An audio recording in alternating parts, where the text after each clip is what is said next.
To get the best kind of fat, diet's the best way, I would imagine. Is that correct? I mean, most people agree.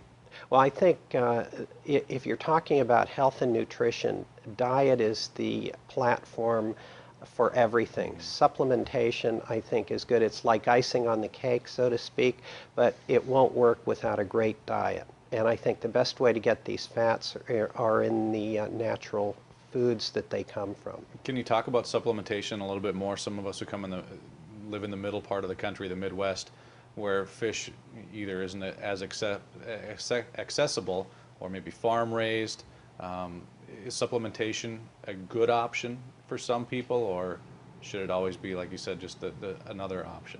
Well, I think if you get, for example, fish oil, fish body oil from fish, that's probably the best way to get it. However, there is some niggling concern in my mind anyway, and I think in a number of other people's mind, and that has to do with fish being, especially bigger fish, being at the upper end of the food chain. And what I mean by that is that big fish eat smaller fish, which eat smaller fish, and so forth down the line.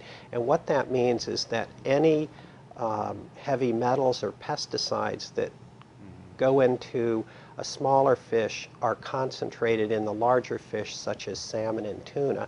And if we consume a lot of fish, heavy metal toxicity in our body is a concern. So under those circumstances, if you supplement the long-chain omega-3 fatty acids that occur in fish using a soft gel, that is, I think, a viable alternative. But they need to be made by a reputable company, because you don't want fats that have been overheated or contaminated with chemicals.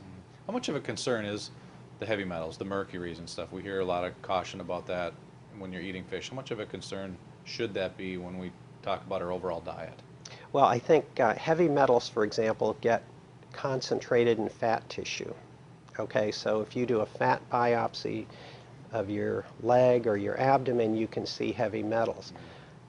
That is not good, but your brain is mostly fat. Heavy metals can accumulate in the brain, and once there, they stay for a long period of time, and they can gum up many of the metabolic pathways that are key for vital brain function.